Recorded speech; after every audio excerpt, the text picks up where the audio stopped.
Hello everyone, let's go ahead and do our video for 3.6 in Cal 1, Math 2413 on curve sketching. So 3.6 and 3.7 really will take a lot of what we did at the beginning of chapter 3 and bring it all together. So what have we been doing at the beginning of chapter 3? We've been doing the first and second derivative test, talking about increasing, decreasing, relative extrema, concavity, and points of inflection, and technical definitions for asymptotes as well as end behavior. And so because we have a calculus definition for all of this, we have a lot more tools for sketching curves than we've ever had before in any previous class. So it's really about bringing it all together to see what we really know about these curves and how we can have much more accurate sketches than we've ever had before. So our general guidelines are we'll find the domain and range, intercepts, asymptotes, and symmetry the normal way from the original function.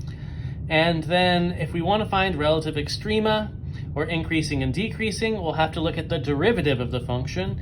And if we're looking for concavity or points of inflection, we'll have to look at the second derivative of the function. And how is this all going to work? Well, let's first start by finding all of these things for this function and graphing. And the function we're looking at in particular here is f of x equals 1/3 x cubed minus x squared minus 3x plus 9.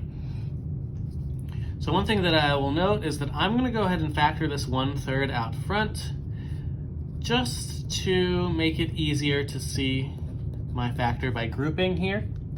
When I factor the 1/3 out front, I notice that I can factor this by grouping, which means these two share an x squared, leave an x minus 3. These two share the -9, leave an x minus 3. So this factors into 1/3 times x minus 3 times x squared minus 9.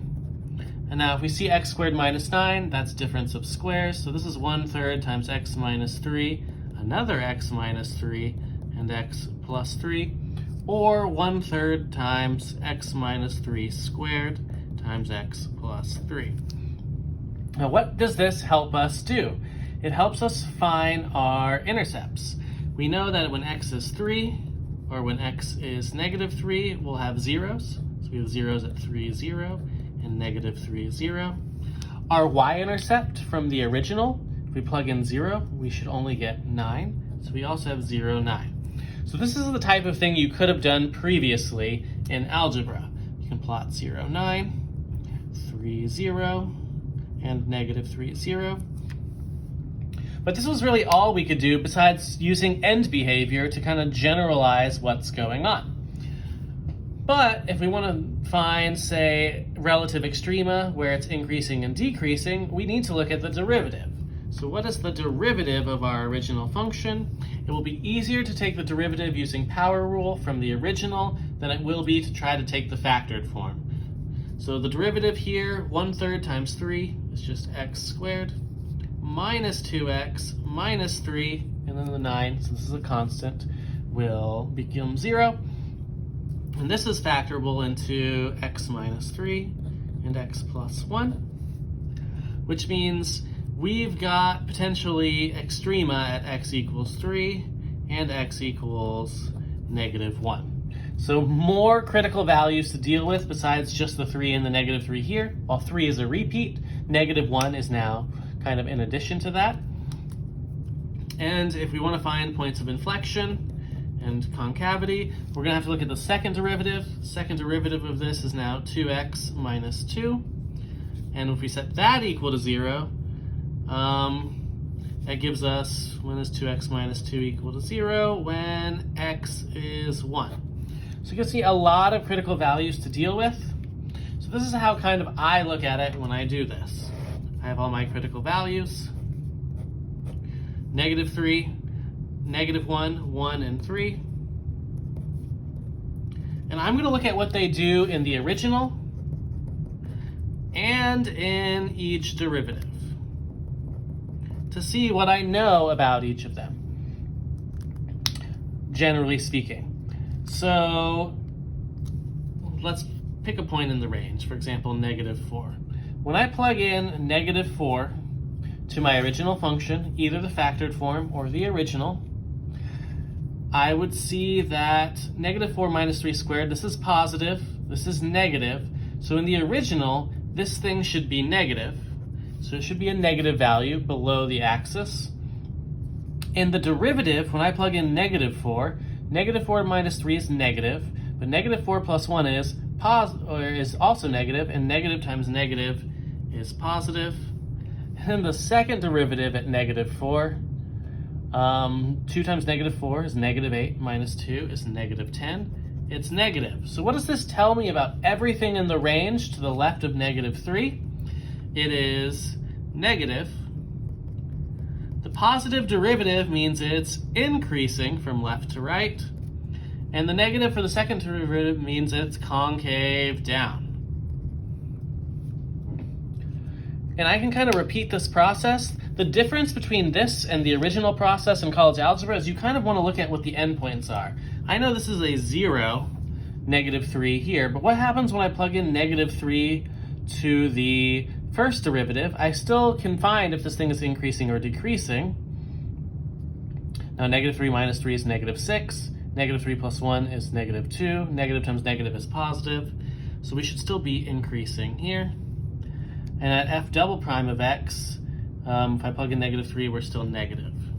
So generally speaking, our concavity should only change at our points of inflection potentially, and our increasing, decreasing should only change at these two. So I go to negative 2 again, negative 2. At negative 3, it was a single root, so it should change signs. So if I do plug in negative 2, I should get a positive, so a positive number. But I haven't hit a critical value here, so we should still be increasing.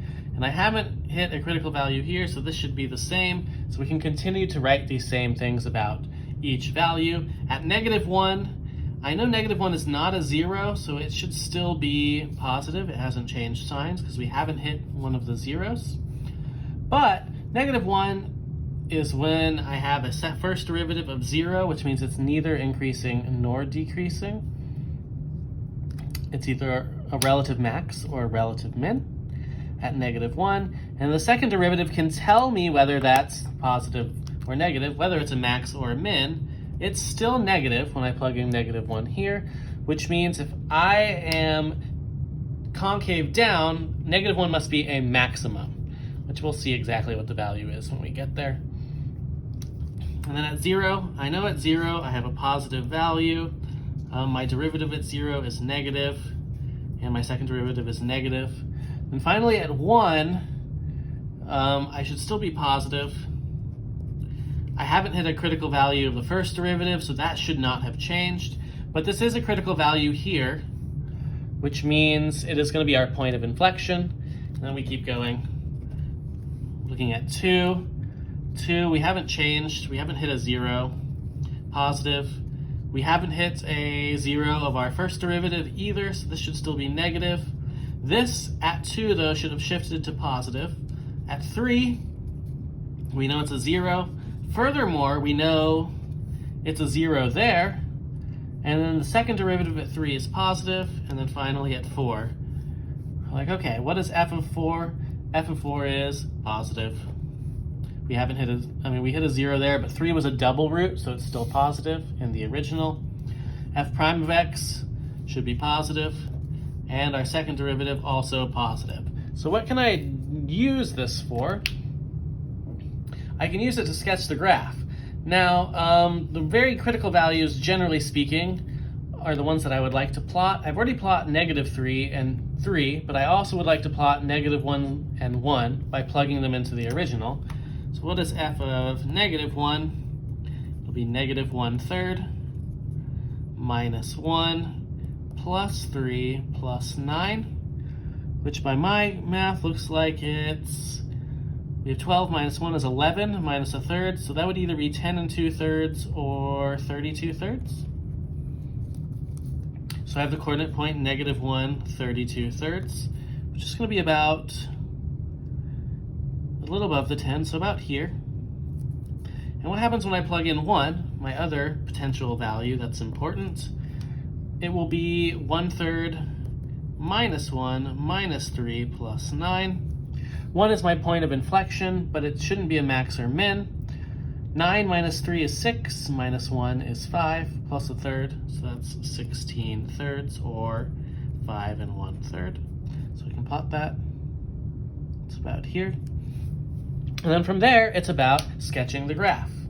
All the way until I hit -3, I know I have negative numbers that are increasing, but they're concave down. So the way that this will look is kind of, it's going to be very extreme. We're still concave down, we're negative numbers, but we are increasing from left to right. Now at -3, I know that I'm at a 0. I should still be increasing and concave down, which means as I move to the right, my numbers become positive, but the shape of the graph doesn't change until I hit -1, which is a relative maximum. So even though it's concave down, I know I should be capping off a little bit up here. At this point, -1 32 thirds. And then finally, as I trend towards -1, I know that I'm at a maximum, but nothing changes here at 0. I'm still positive numbers, still concave down, but I'm now decreasing. And I stay decreasing at least for a while, but what I notice is at 1, when I'm going decreasing at 1, I hit a point of inflection. So instead of being concave down, I'm now turning into a concave up term. So I'll keep going through to concave up. Eventually, I'm going to hit a relative minimum and 0 here. And you notice that even though this becomes 0, on the other side, it's still positive. So I've got to turn around. It's a double root as well, so that kind of makes sense. And then everything's positive from there, so it should go back up. You'll notice that this is a much more precise sketch than the ones we've done before. Now, I'll leave number 2 for you guys to practice. It's one that's rational, which means the derivatives are a little bit harder, but it is something that I want you to be able to try. And that's really all there is for 3.6.